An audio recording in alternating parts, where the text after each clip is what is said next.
أعوذ بالله السميع العليم من الشيطان الرجيم من همزه ونفخه ونفثه بسم الله الرحمن الرحيم أرأيت الذي يكذب بالدين وذلك الذي يدعو اليتيم ولا يحض على طعام المسكين وويل للمصلين الذين هم عن صلاتهم ساهون الذين هم يراءون ويمنعون الماعون.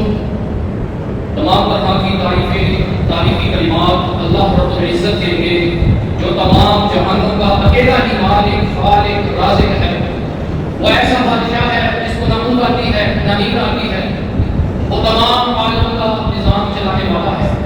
انگنت تعداد کو سلام ہو امام الانبیاء امام المجاہدین صاحب سب کمال جناب محمد صلی اللہ علیہ وسلم کی ذات اقدس پر. اسلام کی 3 عقائد ہیں جس پر اسلام کی بنیاد کھڑی ہوئی ہے. پہلی عقائد عقیدہ توحید، دوسری عقائد رسالت اور تیسری عقائد آخرت پر یقین ہے. اگر اس میں سے ایک کو بھی نہ مانا جائے تو تینوں ڈگمگا جاتی ہیں. انسان کا ایمان مکمل نہیں ہو سکتا جب تک اس کا عقیدہ توحید صحیح نہ ہو، جب تک اس کو نبی اکرم صلی اللہ علیہ وسلم کی ذات پر ایمان نہ ہو کہ آپ صلی اللہ علیہ وسلم کی ذات پر ایمان کرتا ہو، آپ کی احادیث کو من مانتا ہو. اور تیسری چیز آخرت کا یقین ہے جو انسان کو انسانیت سکھلاتا ہے، جو ایک مسلمان کو اسلام پر عمل کرانے کی چیز ہے کہ اگر آخرت پر یقین نہ ہوگا انسان عمل چھوڑ دے گا. انسان پھر جو چاہے مرضی کرے. اللہ کے نبی صلی اللہ علیہ وسلم فرماتے ہیں کہ جو شخص حیا چھوڑ دے وہ جو چاہے مرضی کرے. اب حیا کس چیز کا نام ہے؟ اللہ سے ڈرنے کا نام حیا ہے. خشیت الہی اللہ کا نام ہے. اللہ کا ڈر اور خوف، یعنی آخرت کا ڈر اور خوف نہ ہوگا، جنت اور جہنم کو یقین نہ ہوگا، انسان اسلام پر عمل نہیں کر سکتا. اور میں نے آپ کے سامنے ایک سورت تلاوت کی ہے جس سورت کا نام ہے سورہ معون. اور اس سورت کے اندر اللہ رب العزت نے فرمایا ارأیت الذی یکذب بالدین. فرمایا جا رہا ہے نبی اکرم صلی اللہ علیہ وسلم کو ارأیت، کیا آپ نے دیکھا، کیا آپ نے مشاہدہ کیا، کیا آپ نے اپنے معاشرے میں نگاہ اٹھائی؟ رویت کہتے ہیں ہم، رویت ہلال کمیٹی بھی کہتے ہیں، یعنی چاند دیکھنے والی کمیٹی. چاند دیکھنے والے کچھ بندے مشکل ہوتے ہیں، ان کو ڈیوٹی دی جاتی ہے. یہی کہا جا رہا ہے نبی صلی اللہ علیہ وسلم کو کہ آپ نے مشاہدہ کیا، ایک نگاہ اٹھائی. الذی یکذب بالدین، ان لوگوں پر جو دین کو جھٹلاتے ہیں. اور بعض اس کا ترجمہ کرتے ہیں جو آخرت کے دین کو جھٹلاتے ہیں، یعنی ان کا یقین آخرت پر نہیں ہے. اور یہ یقین نہ ہونا، آخرت پر یقین نہ ہونا اس بات کی دلیل ہے کہ وہ مومن نہیں ہے. یعنی یہاں پر مومنین کا تذکرہ نہیں کیا جا رہا، یہاں پر ایک عام مسلمان کا تذکرہ کیا جا رہا ہے. ہر مومن مسلم ہے لیکن ہر مسلم مومن نہیں. یہ چیز سمجھنے کی ہے. مومن کہتے ہیں ایمان والے کو اور مسلم کہتے ہیں اسلام والے کو. اور اگر دلوں کے اندر ایمان کی رغبت ہو، ایمان آتا ہے عقیدہ توحید سے. اللہ رب العزت نے مومنین کی صفات قرآن کے اندر جگہ جگہ بیان کی ہے. اور میں نے یہ 3 کہانیاں ایسے ہی بیان کی، اسی لیے بیان کی ہے کہ آخرت کا یقین تبھی ہوگا جب عقیدہ درست ہوگا، اللہ پر ایمان بھی ہوگا، نبی صلی اللہ علیہ وسلم پر ایمان بھی ہوگا. دلیل قرآن سے لیتے ہیں، جہاں پر بھی اللہ تعالیٰ نے ذکر کیا ہے عقیدے کا، اپنی توحید کا، وہیں پر ساتھ ہی اللہ تعالیٰ نے رسالت کا بھی ذکر کیا ہے. اور ان 2 چیزوں کو ذکر کرنے کے بعد اللہ تعالیٰ نے آخرت کا بھی تذکرہ کیا ہے. اور یہ قرآن میں دلیل موجود ہے. دلیل اس آیت سے لیتے ہیں، اللہ رب العزت فرماتا ہے یا ایھا الناس اعبدوا ربکم الذی خلقکم والذین من قبلکم لعلکم تتقون. اے لوگو عبادت کرو اللہ کی جو تمہارا رب ہے، وہ رب ہے جس نے تم کو پیدا کیا ہے. یہ پیدا کرنے کی صرف اور صرف اللہ رب العزت کی ہے، کوئی بھی پیدا نہیں کر سکتا. پیدا کرنے کو تخلیق کہتے ہیں معلوم شے کو عدم سے وجود دے دینا، یعنی اس کا تذکرہ ہی موجود نہیں تھا، اللہ رب العزت نے عدم سے وجود دے دیا. اب انسان عدم سے وجود نہیں دے سکتا، انسان کو ایجاد کرتا ہے، دریافت کرتا ہے، اور ہر چیز کا خالق اللہ ہے. یہاں پر یہی فرمایا جو تمہارا پیدا کرنے والا ہے اس رب کی عبادت کرو. اور صرف تمہیں نہیں پیدا کیا، تم سے پہلے لوگوں کو بھی اللہ تعالیٰ نے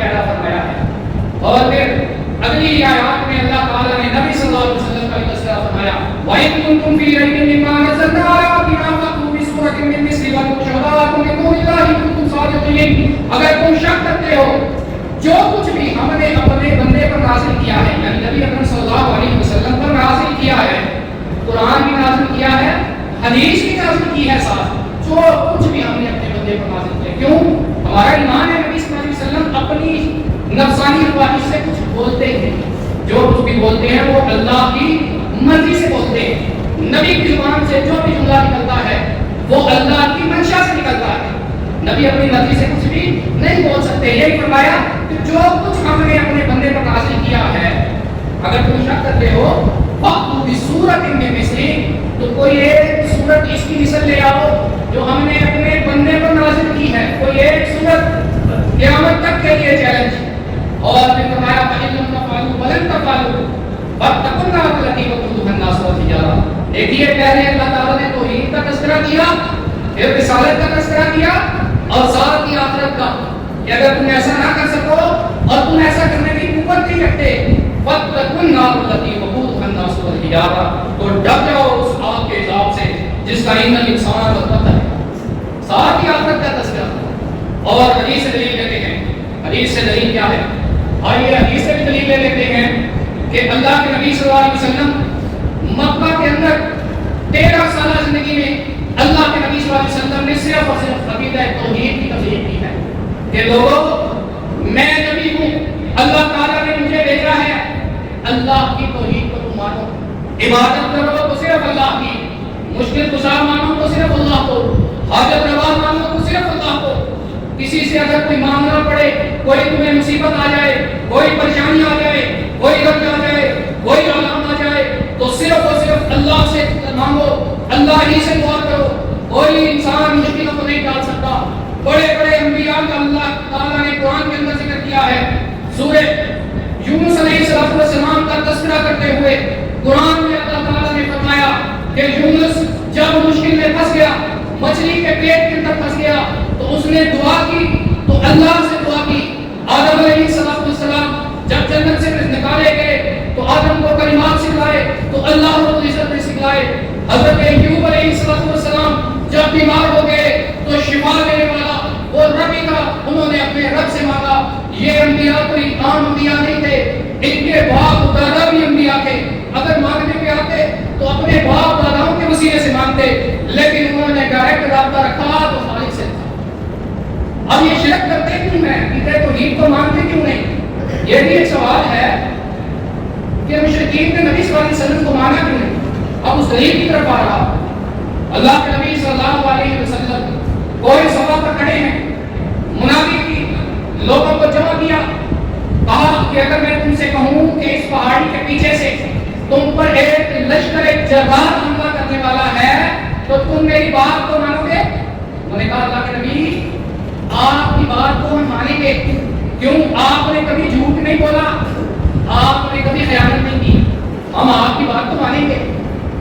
یہ کریڈیبلٹی ہے اللہ کے نبی صلی اللہ علیہ وسلم کی کہ وہ مشرکین بھی اللہ کے نبی صلی اللہ علیہ وسلم کے بارے میں گواہی دے رہے ہیں، اور آج ہم کہتے ہیں ہمارے بارے میں کون گواہی دیتا ہے؟ ہم بھی مسلمان ہیں، اللہ کے نبی صلی اللہ علیہ وسلم کو ماننے والے ہیں، بلکہ اللہ کے نبی صلی اللہ علیہ وسلم درمیان میں کھڑے ہیں، پیچھے کا حال بیان کر رہے ہیں، اور بیان کس کو کر رہے ہیں؟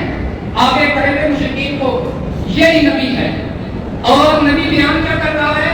لوگوں قولوا لا الہ الا اللہ، تم مانو، تم کہو لا الہ الا اللہ۔ ان کے عقیدوں پر ضربیں پڑ رہی تھی، اور سب سے بڑی ان کی کمائی جانے والی تھی۔ انہوں نے سوچا کہ اگر ہم لا الہ الا اللہ کو مان لیں تو یہ جو ہمارے باپ دادا کرتے آئے ہیں، اتنے عرصے سے انہوں نے بت بنائے ہوئے ہیں، ہم ان کی عبادت کرتے آئے ہیں، ہم اس سے مال جمع کر رہے ہیں، اس سے ہماری روزی روٹی جڑی ہوئی ہے، اگر ہم اس کی بات کو مان لیں تو ہمارا تو سب کچھ چلا گیا۔ اور آج کے دور میں بھی یہی ہے، یا تو بغض کی وجہ سے کہ توحید کو نہیں مانا جاتا کہ ہمارے باپ دادا اس طرح کرتے تھے، ہمارے باپ دادا کے خلاف تم بولتے ہو، اور اگر کوئی انہی میں سے اٹھ کر کوئی عقیدہ توحید بیان کرنا شروع کر دے تو وہ اس کو نہیں مانتے، کہتے ہیں ہمارے بڑے بزرگ پاگل تھے، یا ان کا دماغ خراب تھا کہ وہ تو بہت ہو گئے ساری عمر یہ کرتے ہوئے، اور آج تو اٹھ کر کہتا ہے کہ عقیدہ توحید کو مانو، اللہ سے مانگو۔ تو آج بھی یہی بات ہے کہ بغض اور عداوت کی وجہ سے، یا تو اپنی روزی کی وجہ سے، حالانکہ روزی دینے والا کون؟ روزی دینے والا اللہ۔ یہی بات کو سمجھ نہیں آتی کہ رزق دینے والا رازق کون ہے؟ وہ اللہ ہے جو تمام انسانیت کو رزق دیتا ہے۔ کیا وہ مجھے رزق نہیں دے گا؟ میں اللہ سے مانگوں گا۔ ہمیں اللہ کی ذات پر یقین نہیں ہے۔ رب عزت قرآن کے اندر ارشاد فرماتا ہے وما قدر اللہ حق قدرہ، جیسے اللہ کی قدر کرنے کا حق تھا ہم نے ویسی اس کی قدر کی ہی نہیں، ہم نے اس کی ذات کو پہچانا ہی نہیں۔ کتنا بڑا اللہ تعالیٰ نے نظام قائم کر دیا۔ الذی جعل لکم الارض فراشا والسماء بناء، اللہ تعالیٰ نے زمین کو بچھونا بنا دیا انسان کے لیے۔ کتنی بڑی بات ہے، اتنی بڑی زمین اور اتنا بڑا نظام چلانے والا وہ خالق ہے، وہ مالک ہے کہ اس نے زمین کو انسانوں کے لیے بچھونا بنا دیا۔ یہ کوئی چھوٹی سی بات ہے۔ اور آسمان کو تمہارے لیے چھت بنایا اور پھر آسمان سے بارش نازل کی۔ یہ رب عزت کا کلام ہے، جا کر پڑھیے سورہ بقرہ کے اندر آیت نمبر 24 کو، آپ کو پتہ چلے کہ خالق نے کیسا نظام چلایا ہے۔ کہا کہ ہم نے بارش نازل کی آسمان سے اور زمین سے طرح طرح کے تمہارے لیے کھانے کا انتظام کیا، تمہارے لیے روزی کا بندوبست کیا۔ تو جب اتنا نظام چلا دیا ہے تو اس کو ماننے والے، اس کا عقیدہ توحید کو ماننے والے، تو اللہ اس کو بے یارو پر کہاں چھوڑ دے گا؟ تھوڑی سی آزمائش آتی ہے، وہ انبیاء پر بھی آئی ہے۔ یہ عقیدہ توحید ہے ہی ایسی چیز کہ اس کو ماننے والوں پر دنیا میں آزمائش آتی ہے، لیکن یہ آزمائش آخرت میں ختم ہونے والی ہے۔ انسان سوچے کہ اللہ رب العزت نے اپنی رحمت کا 1% حصہ دنیا کے اندر بھیجا، 100% جس کی وجہ سے ایک انسان اپنی اولاد پر رحم کرتا ہے، باقی 99% اللہ نے اپنے پاس رکھے۔ تو انسان کبھی تصور کرے، سوچے کہ وہ 99% کے کیسے ہوں گے۔ 1% ایسا ہے کہ ہر انسان کھا رہا ہے، پی رہا ہے، اللہ تعالیٰ نے اس کو ڈیل بھی کی ہے، وہ نماز نہیں بھی پڑھتا، وہ اسلام کے جو عقائد ہیں ان کی دھجیاں بھی اڑاتا ہے، مشرکین بھی یہاں پر موجود ہیں، اللہ ساری کائنات کو کھلا رہا ہے۔ یہ 1% ہے۔ اور انسان سوچے کہ قیامت کے دن جب اللہ تعالیٰ جنت میں ہمیں داخل کرے گا تو وہ 99% کیسے ہوں گے، 99% کیسی ہوگی جنت۔ یہ انسان کو بھی تصور کرے اور گھر جا کر اس کو اپنے ذہن کے اندر بٹھائیے، اس کا تصور کیجیے کہ 99% وہ کیسے ہوں گے۔ اب آتے ہیں آیت کی طرف، ارائیت الذی یکذب بالدین۔ یہاں پر 2 قسم کے لوگ ہیں، ایک حقیقی دیندار جو اللہ کو مقصود تھا، میں نے ابھی بتایا ہے اللہ کو مقصود کیا ہے، مومن ایمان والا حقیقی دیندار، اور یہاں پر تذکرہ کیا جا رہا ہے رسمی دیندار۔ رسمی دیندار جو رسم دین کو مانتا ہے، جو اپنے آپ کو مسلمان کو کہتا ہے۔ اب اپنے اپنے گربانوں میں جان کر دیکھیے، میں بھی اپنا احتساب کروں کہ میں کس کیٹیگری میں آتا ہوں۔ الذی یکذب بالدین، جو دین کو جھٹلاتا ہے، جو آخرت کے دن کو جھٹلاتا ہے، رسمی دیندار۔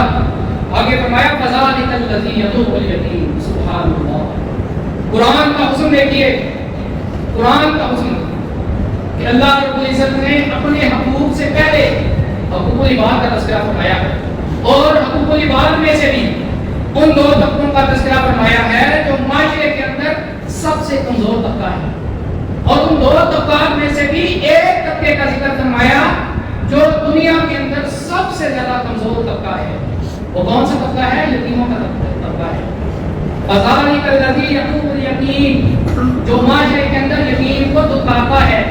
یہ نہیں کہ یتیم مانگنے کے لیے آیا تو اسے دھکے دے کے نکال دیا، یہ نہیں، بلکہ کوئی محلے کے اندر یتیم ہو گیا ہے، کوئی آپ کے علاقے کے اندر کوئی بچہ یتیم ہو گیا ہے، کمزور ہے، اپنی روزی روٹی نہیں کما سکتا، تو وہ کمیونٹی کا فرض بنتا ہے کہ وہ اس کی کفالت کرے۔ اہل اللہ کا فرض بنتا ہے کہ اسلامی معاشرے کے اندر اللہ کے نبی صلی اللہ علیہ وسلم اس چیز کا بہت زیادہ خیال رکھتے ہیں۔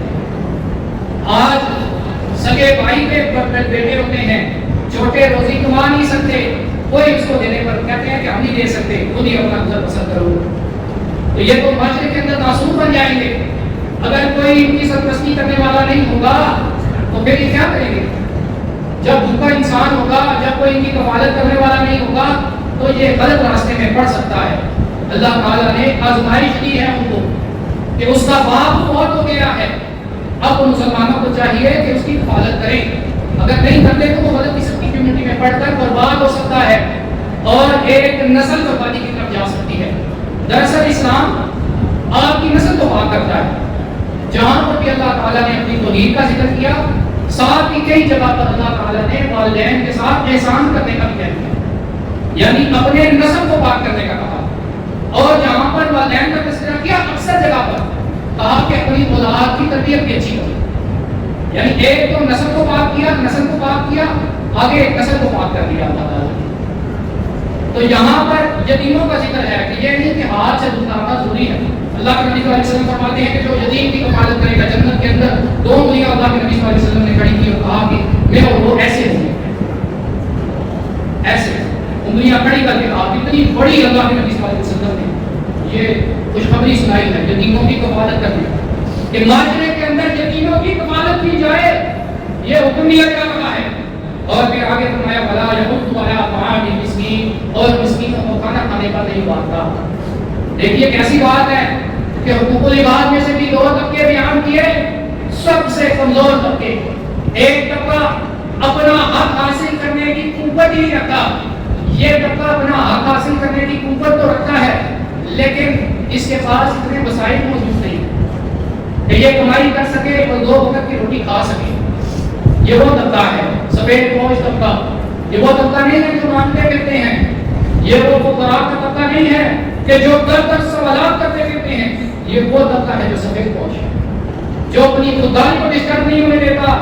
اللہ کے نبی صلی اللہ علیہ وسلم نے کا جو قرآن اترا ہے اسی میں آیت ہے انما الصدقات للفقراء والمساکین، فقیروں کا طبقہ الگ ہے، مساکین کا طبقہ الگ ہے، یہ نہیں ہے فقیروں کا طبقہ۔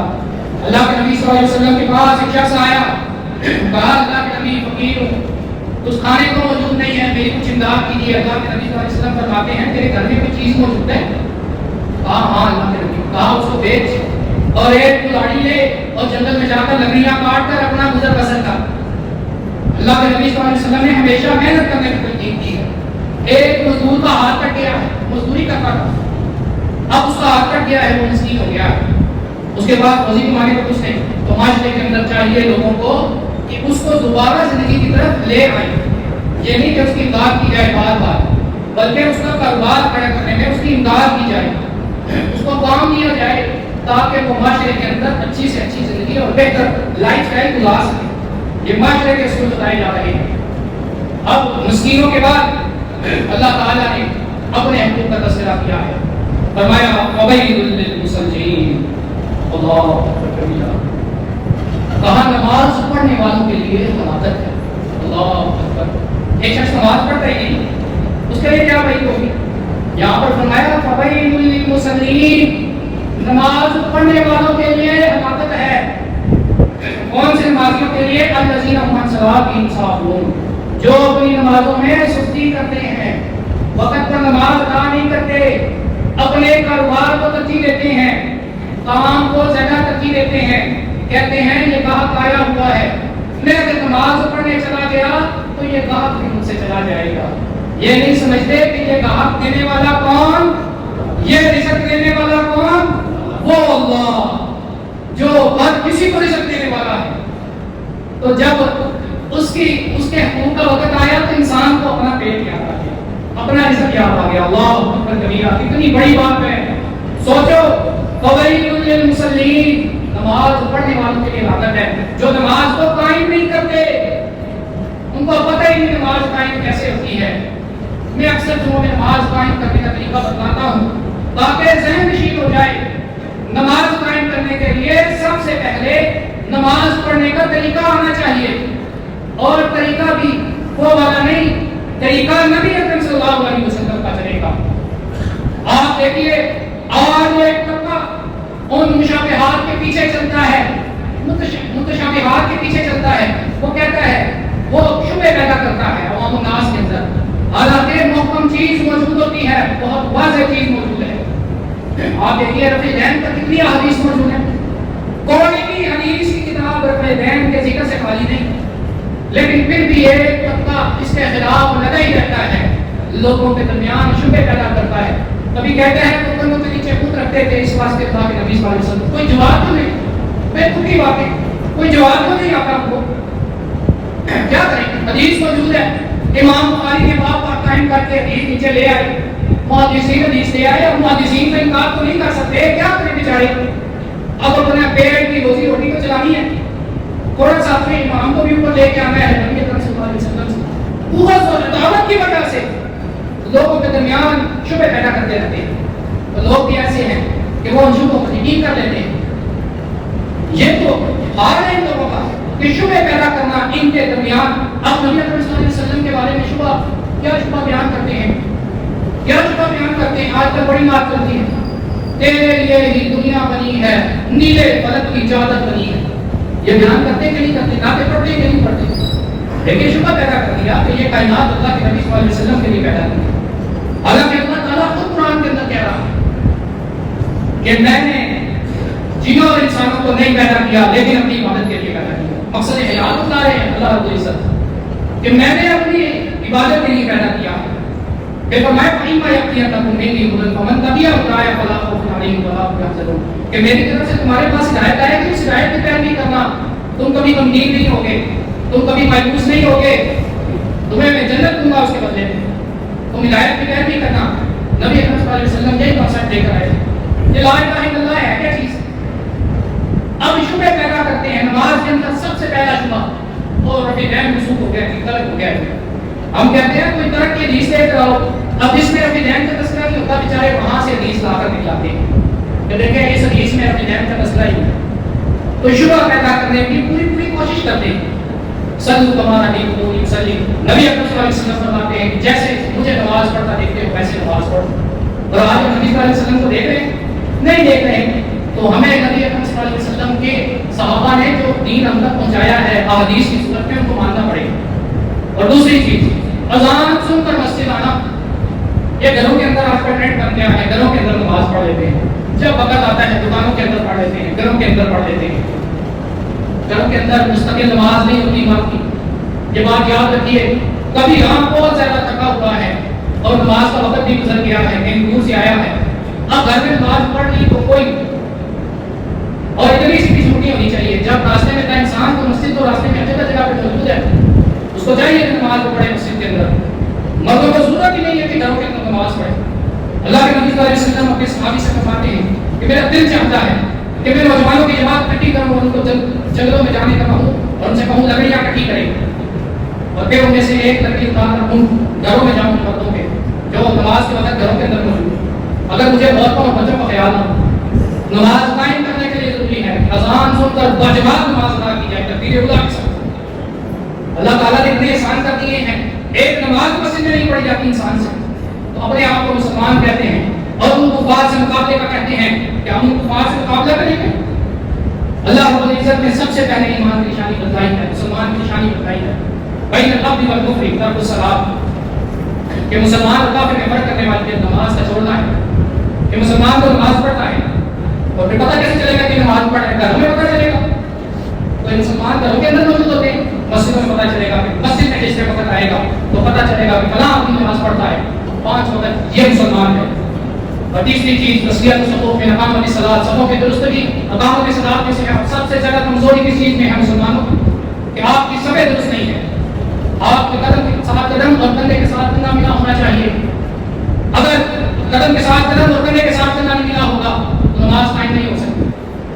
نماز قائم کرنے کے لیے ضروری اور لازمی امر ہے کہ صفوں کی درستی کی جائے، قدم کے ساتھ قدم اور کندھے کے ساتھ کندھا ملایا جائے۔ اور آج تو مسلمانوں کی بڑی جماعت نہ قدم کے ساتھ قدم ملاتی ہے، نہ کندھے کے ساتھ قدم ملاتی ہے، اور پھر کورونا کی وجہ سے تو ویسے ہی دور ہو گئے، ایک بہانہ مل گیا انہیں۔ اللہ رب العزت ہمیں ہدایت عطا فرمائے، دعا کیجیے اللہ رب العزت ہمیں ہدایت عطا فرمائے۔ اور پھر رکوع اور سجود پورے ادا کرنا نماز قائم کرنے کے لیے ضروری ہے، یہ نہیں کہ بہت تیزی سے کیے جائیں، اطمینان سے نماز پڑھی جائے، کوئی نہیں 5 منٹ زیادہ لگتے ہیں نماز میں، بہت تیزی کے ساتھ نہ پڑھی جائے۔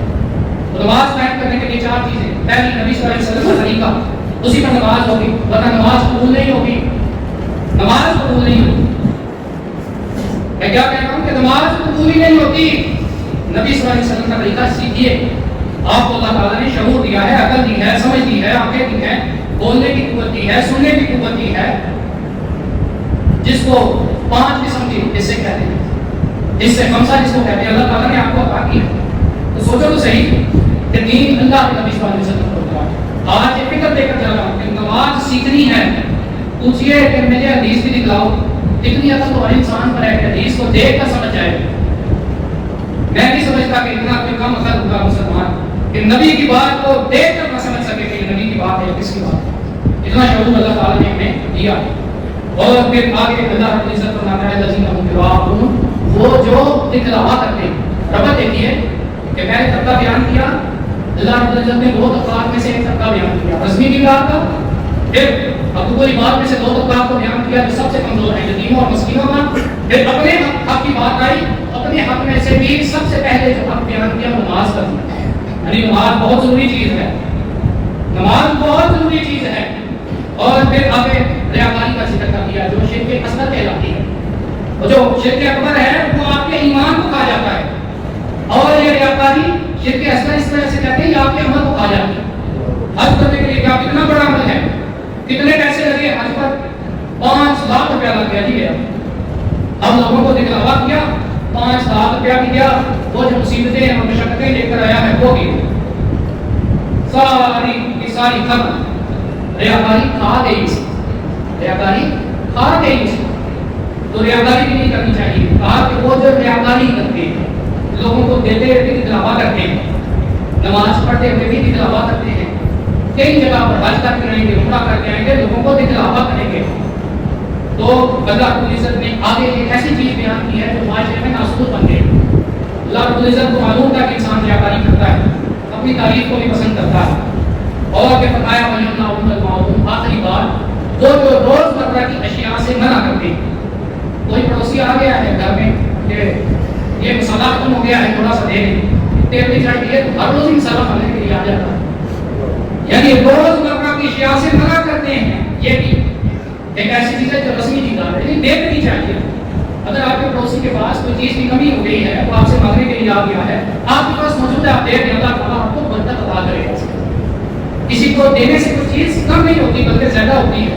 اللہ تعالیٰ اس پہ برکت ڈال دیتا ہے. برکت کا کنسیپٹ ایسے ہے کہ ایک آدمی 100 روپے کا کھانا کھا کر اپنا پیٹ بھر لیتا ہے، یعنی 2 روٹی اور کچھ چیزیں کھا کر. اور ایک آدمی 10,000 روپے کا بھی کھانا کھاتا ہے لیکن اس کا پیٹ نہیں بھرتا اور وہ اپنی صحت کو بھی خراب کر دیتا ہے. یہ برکت کا کنسیپٹ ہے کہ تھوڑی چیز زیادہ کو پوری آ جائے. اللہ کے نبی صلی اللہ علیہ وسلم نے فرمایا کہ ایک بندے کا کھانا 2 بندے کو اور 2 بندوں کا 4 بندوں کو کفایت کر جاتا ہے، کفایت کر جاتا ہے. یعنی ایک بندہ کھانے کے لیے بیٹھا ہے، آپ کا دوسرا بھائی آ گیا ہے، آپ کچھ آٹا دے دیجیے، اس کو دیجیے، اللہ تعالیٰ اس میں برکت عطا فرمائے گا. اللہ تعالیٰ سے دعا ہے کہ اس سورت کو ہمیں گھر میں جا کر پڑھنے کی ضرورت ہے، اس کا ترجمہ پڑھنے کی ضرورت ہے، اس کو تفسیر پڑھنے کی ضرورت ہے، اس پر عمل کرنے کی ضرورت ہے. اللہ تعالیٰ سے دعا ہے کہ اللہ تعالیٰ مجھے اور آپ کو عمل کرنے کی توفیق عطا فرمائے.